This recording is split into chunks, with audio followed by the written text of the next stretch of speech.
Good morning, नमस्कार, सत श्री अकाल। आपको पता है कल की date that is 22 June 2025। America ने GBU-57 बंकर बस्टर ड्रॉप कर दिया है ईरान के ऊपर।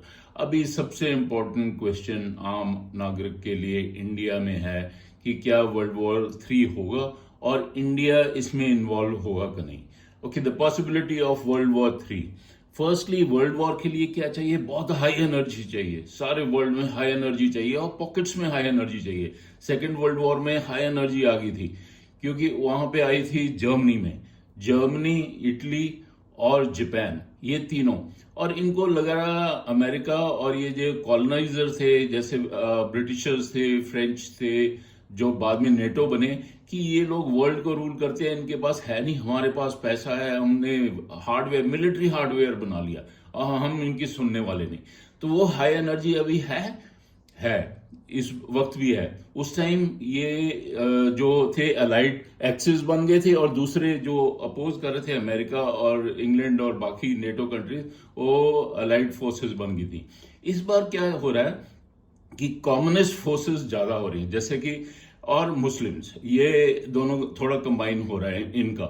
ये एक तो रशिया हो गया, दूसरा चाइना हो गया और नॉर्थ कोरिया हो गया, and also Iran and this region. तो अभी लड़ाई थोड़ी सी डिफरेंट होगी, पर कॉमन एनिमी वही रह रहा है कि अमेरिका, जो अलाइड फोर्सेस थी वापस वहीं पे ही आ रही हैं। उस टाइम भी इंडिया और चाइना दोनों थे अलाइड फोर्सेस के अंदर, बट इस बार चाइना ने पलटी खाई हुई है। और वर्ल्ड वॉर 3 के लिए एनर्जी तो है पर डिसिपेट हो गई। हॉटस्पॉट्स वहीं पे हैं यूरोप में, रशिया, यूक्रेन, यहां पे इनकी एनर्जी काफी निकल चुकी है ऑलरेडी। अमेरिका क्वाइटली शरारत करके अपना पीछे से बैकिंग दे रहा है यूक्रेन को। ऑलराइट, नेक्स्ट है इजराइल और ईरान का। यहाँ पे हाई एनर्जी थी, पर वंस अगेन अमेरिका ने थोड़ा सपोर्ट कर दिया है इजराइल को।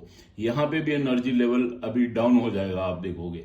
और नेक्स्ट जो हॉटस्पॉट आ रहा है नॉर्थ कोरिया, वो भी बहुत फुदक रहा है। और जो चाइना है उसके पास एनर्जी है, बट वो बिजनेस में बढ़ गया है, वो वर्ल्ड का बिजनेस कंट्रोल कर रहा है, और इंडिया भी बिजनेस में है। तो ये दोनों बहुत लेट आएंगे, इनको खींच खूंच के लेके आ जाएं, ये आना नहीं चाहते। सो थर्ड वर्ल्ड वॉर अगर होता भी है, उसमें जो एक्सेस हो गए वो होगा Russia, Iran, China, north Korea, ये चारों होंगे। USA, UK, France, Israel, G7, European, ये सारे, मतलब रफली मैं बता रहा हूं। ऑलराइट, तो अभी इधर एनर्जी लेवल डिसिपेट हो चुका है जो मेरे को लग रहा है, पर चलेगा जरूर ये, क्योंकि वहां पे क्या हुआ था आफ्टर सेकेंड वर्ल्ड वॉर, आपने देखा होगा जितने भी कॉलोनाइजर्स थे, कॉलोनीज टूट गई थी। पहले तो लाइक इंडिया, पाकिस्तान, चाइना भी पार्शली उस टाइम आजाद हुआ और सारे हुए। फिर 1960s में, ये मैंने वर्ल्ड मैप रफ सा बनाया, ये अफ्रीका में सारी कॉलोनीज टूटी। तो चेंजेस आते हैं, वर्ल्ड वॉर के बाद चेंजेस आते हैं। अभी भी चेंजेस आएंगे, काफी चेंजेस आने की उम्मीद रख रहे हैं। आफ्टर दिस वॉर कई चीजें प्रूव होंगी। फर्स्टली, जो आप देखोगे कि फाइटर जेट्स का जो बहुत अहमियत थी ये लास्ट 60 70 80 ईयर्स में, वो कम हो जानी है, वो सेकेंडरी पोजीशन पे आ जाएगी। मिसाइल्स ज्यादा चलेंगी। मिसाइल्स आपको पता है सारा गेम ही अभी मिसाइल से 2000 किलोमीटर से चल रहा है। ईरान के पास कोई एयरफोर्स नहीं, 35,000 एयरफोर्स है, ब्रिगेडियर उनका कमांड कर रहा है। ग्राउंड फोर्सेज में भी ब्रिगेडियर है, 3.5 लाख फोर्स है सिर्फ, बट ये मिसाइल वॉर चल रहा है उनका और इसराइल का। तो इसलिए जो फाइटर जेट्स हैं रहेंगे। जैसे आपको पता B-2 बॉम्बर है, उसने जो काम किया है वो शायद मिसाइल नहीं कर पाएगी।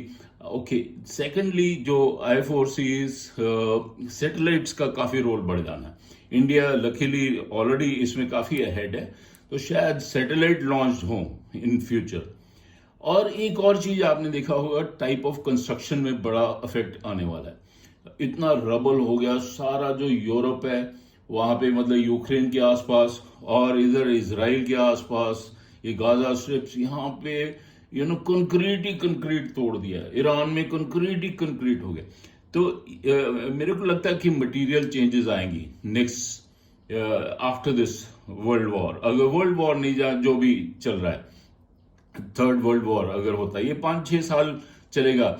सेकेंड वर्ल्ड वॉर भी 6 साल और 1 दिन चला था पूरा। तो उसके बाद कंस्ट्रक्शन का टाइप ऑफ कंस्ट्रक्शन चेंज आएगी, और इवन शायद लोग बंकर बनाना शुरू कर दें जहां पे हॉटस्पॉट्स हैं। ऑलराइट, बट आप देखोगे जो पहले भी शांत रहे थे ना, जो कॉन्टिनेंट्स जैसे American continent, African continent almost शांत था, नॉर्थ में थोड़ा ब्रिटिशर्स का पंगा, ऑस्ट्रेलिया, ये सारे शांत रहे थे उस टाइम।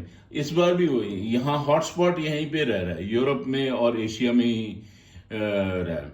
और एआई का भी इस्तेमाल आने टाइम पे काफी होगा। चलो मैं आपको करंट रखूंगा, अभी ये बहुत वास्ट टॉपिक है, पर राइट नाउ इंडिया को अभी खतरा नहीं है। अपन बिजनेस में हमने अपना कर लिया जो पाकिस्तान के साथ करना था, पाकिस्तान को भी समझ आ गई, तो इतनी जल्दी नहीं होगा। हाउएवर इससे नेक्स्ट स्टेज जब एस्केलेट होती है फिर से रीअसेस करेंगे, उसमें हो सकता है चाइना और पाकिस्तान और इंडिया को ड्रैगिंग किया जाए। पर मेरे को जो नेक्स्ट हॉटस्पॉट लग रहा है वो नॉर्थ कोरिया है। नॉर्थ कोरिया जल्दी में अभी कुछ अमेरिका के अगेंस्ट कर गया तो समझो इनके ऊपर भी गिरने वाला है गाज। थैंक यू, सब्सक्राइब जरूर कर देना, शेयर कर देना, लाइक कर देना।